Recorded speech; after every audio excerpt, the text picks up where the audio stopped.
జేసీ travels bus దగ్ధం కలకలం రేపింది. ప్రమాదానికి షార్ట్ సర్క్యూటే కారణమని అధికారులు భావిస్తున్నారు. అయితే ఇందులో కుట్రకోణం ఉందా అన్న దానిపై కూడా విచారణ చేస్తున్నారు. కొన్నేళ్లుగా షెడ్కే పరిమితమైన ట్రావెల్ బస్సు తగలబడటంపై అనుమానాలు కూడా వ్యక్తమవుతున్నాయి. ట్రావెల్స్ బస్సు దగ్ధానికి సంబంధించిన మరింత సమాచారాన్ని మా ప్రతినిధి యోగానంద్ అందిస్తారు. అనంతపురంలో ఈ తెల్లవారుజామున పెద్ద పెను ప్రమాదం తప్పిందని చెప్పొచ్చు. జేసీ బస్సులు అయితే ఉమ్మడి అనంతపురం జిల్లాలోనే కాక రాష్ట్ర వ్యాప్తంగా ఎంతో ఫేమస్ అయిన జేసీ బస్సులు గోడౌన్లో అగ్ని ప్రమాదం జరిగింది. ఇవన్నీ కూడా మనం చూస్తున్న బస్సు అయితే పూర్తిగా కూడా కాలిపోయిన పరిస్థితి ఉంది. అంటే మామూలుగా అగ్ని ప్రమాదం జరిగితే స్క్రాప్ బస్సులు కాబట్టి పెద్ద వార్త ఉండేది కాదు. కానీ ఇవి జేసీ దివాకర్ రెడ్డికి సంబంధించిన ట్రావెల్స్ బస్సులు కావడంతో పెద్ద ఎత్తున సంచలనంగా మారాయని చెప్పొచ్చు. అసలు ఈ అగ్ని ప్రమాదం ఎలా సంభవించింది, ఎందుకు సంభవించినది కూడా పోలీసులు ఆరాధిస్తున్నారు. ఇది ప్రమాదమా లేకుంటే దీనిపైన ఏదైనా కుట్ర కోణం ఉందా అన్నది కూడా ఈ అగ్ని ప్రమాద శాఖ అధికారులు కానీ లేదా పోలీసు అధికారులు కూడా దర్యాప్తు చేస్తున్నారు. స్థానిక 3 టౌన్ పోలీసులు కూడా దీనిపై కేసు నమోదు చేసుకొని దీన్ని దర్యాప్తు చేసిన పనిలో పడ్డారు. ముఖ్యంగా ఎందుకంటే తెల్లవారుజామున ఎవరు ఉండరు ఈ ప్రదేశంలో. సాధారణంగా ఇవన్నీ కూడా ఖాళీగా కనిపిస్తుంటాయి బస్సులన్నీ కూడా. గత 5 ఏళ్లుగా కూడా ఈ బస్సులను సీజ్ చేసి ఇక్కడే పార్క్ చేసి ఉంచారు. ఎప్పుడు కూడా ఎటువంటి ప్రమాదం కూడా సంభవించదు. కానీ ఇవాళ తెల్లవారుజామున సడన్గా అగ్ని ప్రమాదం సంభవించి బస్సు మొత్తం పూర్తిగా కాలిపోయిన పరిస్థితి. ఈ బస్సు మాత్రమే కాదు, ముందర ఉన్న మరొక బస్సు కూడా కొద్దిగా పాక్షికంగా కూడా కాలిపోయి ఉన్న పరిస్థితి ఉంది. అంటే ఈ బస్సులు వెనక ఎటువంటి ఎందుకంటే పైన మనం చూస్తూ ఉన్నాం హైటెన్షన్ వైర్ కూడా 11 kV హైటెన్షన్ వైర్లు కూడా ఉన్నాయి. దానివల్లే ప్రమాదం జరిగిందా లేదా మరో కారణం ఏమైనా ఉందా అనేది కూడా పోలీసులు దర్యాప్తు చేస్తారు. ఎందుకంటే షార్ట్ సర్క్యూట్ కూడా నిప్పు రవ్వలు పడి ఏమన్నా కూడా అగ్ని ప్రమాదం చోటు చేసుకుందా లేదా నిజంగా విద్రోహ శక్తులు ఎవరైనా కూడా జేసీ కుటుంబానికి గత 5 ఏళ్లుగా బస్సులు సీజ్ చేయించిన వ్యక్తులు ఎవరైనా కూడా ఈ పని చేశారన్నది కూడా పోలీసులు దర్యాప్తు చేస్తున్నారు. ఈ దర్యాప్తులో చూస్తే మాత్రం అనుమానాలకు కూడా తాగు చెప్పచ్చు. అందులోనూ ఈ బస్సు ఒకటే, అందులోనూ ఈ దారి ఖచ్చితంగా మెయిన్ రోడ్డుకి పక్కనే ఉన్న బస్సు మాత్రమే కాలిపోయింది. మిగతా బస్సులన్నీ కూడా సేఫ్గానే ఉన్నాయి. దీనిపైన నిజంగా కుట్ర కోణం ఉందన్నది కూడా పోలీసులు దర్యాప్తు చేసే పనిలో పడ్డారు.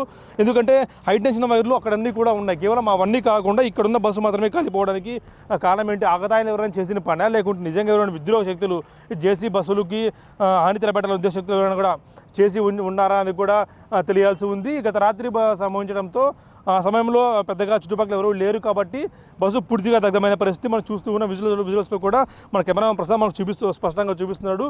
బస్సు పూర్తిగా కూడా ఎక్కడ కూడా బస్సు సీట్లు కానీ స్టీరింగ్ కానీ ఏమీ కూడా లేకుండా పూర్తిగా కాలిపోయే పరిస్థితి. ఒకసారి బస్సులో ఎక్కి మనం చూద్దాం ఏ విధంగా ఉందనేది కూడా. మనం బస్సు లోపలికి కూడా వెళ్తున్నాం. బస్సు లోపలికి వెళ్ళి చూపించే ప్రయత్నం చేస్తున్నాం మీకు. పూర్తిగా కూడా బస్సు మొత్తం అంతా కూడా కింద వరకు బాడీ వరకు పూర్తిగా కూడా కాలిపోయిన పరిస్థితి. ఈ జేసీ ట్రావెల్స్ బస్సు దాదాపు ఇక్కడ 10 నుంచి 15 బస్సులన్నీ కూడా ఇక్కడ పార్క్ చేసి ఉంచారు.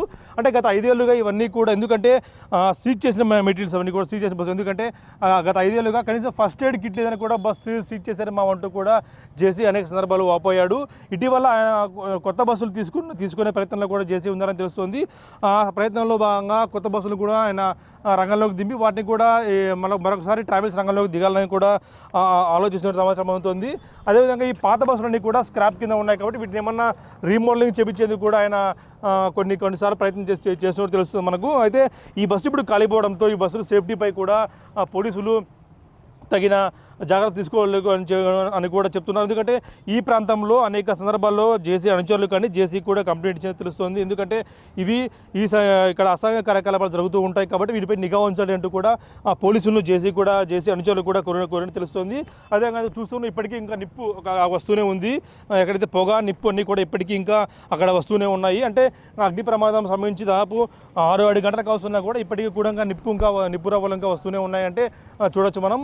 అయితే బస్సు మాత్రం ఈ సంఘటనలో పూర్తిగా కాలిపోయింది. దీనిపైన వెనుక ఉన్న కారణాలు కూడా పోలీసులు అన్వేషించే పనిలో పడ్డారు. 3 టౌన్ పోలీసులు కేసు నమోదు చేసుకుని దర్యాప్తు చేస్తున్నారు. దాదాపుగా ఇక్కడ బస్సు చూస్తున్న మిగతా బస్సులన్నీ కూడా 10 నుంచి 15 బస్సులన్నీ కూడా ఇక్కడ పార్క్ చేసి ఉంచారు. ఇవన్నీ కూడా సీజ్ చేసిన బస్సులన్నీ అని మనకు తెలుస్తూ ఉంది. ఎందుకంటే గత 5 ఏళ్లలో జేసీ ట్రావెల్స్ పూర్తిగా కూడా ఈ ఇబ్బందులు పెట్టారు. ఆ ఇబ్బందుల్లో భాగంగా జేసీ మొత్తం ట్రావెల్స్ అన్నీ కూడా మూసివేసి ఇక్కడే ఒక షెడ్లో కూడా షెడ్లు కానీ లేదా మామూలు ఒక పార్కింగ్ ప్లేస్లో ఇవన్నీ కూడా పార్క్ చేసి ఉంచారు. ఇవన్నీ కూడా ఎక్కడ బయటకు తీయడం లేదు. కూటమి ప్రభుత్వం వచ్చి ఇప్పుడు దాదాపు 7 నెలలకు వస్తున్నా కూడా ఎటు బస్సులు వీటి బయటకు తీయకూడదు, కొత్త బస్సులు ఏమన్నా తీసుకుందామన్న ఆలోచనలు చేసి ఉన్నట్టు తెలుస్తుంది. అయితే ప్రస్తుతం ఈ ప్రమాదం పట్ల పోలీసులు దర్యాప్తు చేసుకుని నిజాలను నిగ్గుతేల్చే పనులు పడ్డారని తెలుస్తుంది. దీనిపై నిజంగా ఇది జరిగిందా లేదంటే యుద్ధ శక్తులు ఏమైనా ఉన్నాయా అన్నది కూడా పోలీసులు ఎంక్వైరీ చేసే పనిలో పడ్డారు. ముఖ్యంగా జేసీ కుటుంబం కూడా దీనిపై ఇంతవరకు అధికారంగా స్పందించలేదు, అనధికారికంగా కూడా దీనిపై కొంచెం అనుమానం ఏమన్నా వ్యక్తం అయ్యే పరిస్థితి ఉందంటూ కూడా చెప్తున్న పరిస్థితి. మామూలు ప్రస్తుతానికి అయితే ఇది షార్ట్ సర్క్యూట్ కారణంగా కూడా భావిస్తారు. షార్ట్ సర్క్యూట్ ఒక బస్సు ఎందుకు కాలిపోయింది, మిగతా బస్సు ఎందుకు కాలేదు అనేది కూడా ప్రశ్నార్థకంగా మారని చెప్పొచ్చు. ఇది జేసీ బస్సుల వద్ద ఉన్న ప్రస్తుతం తాజా పరిస్థితి. వీడియో ప్రసాద్.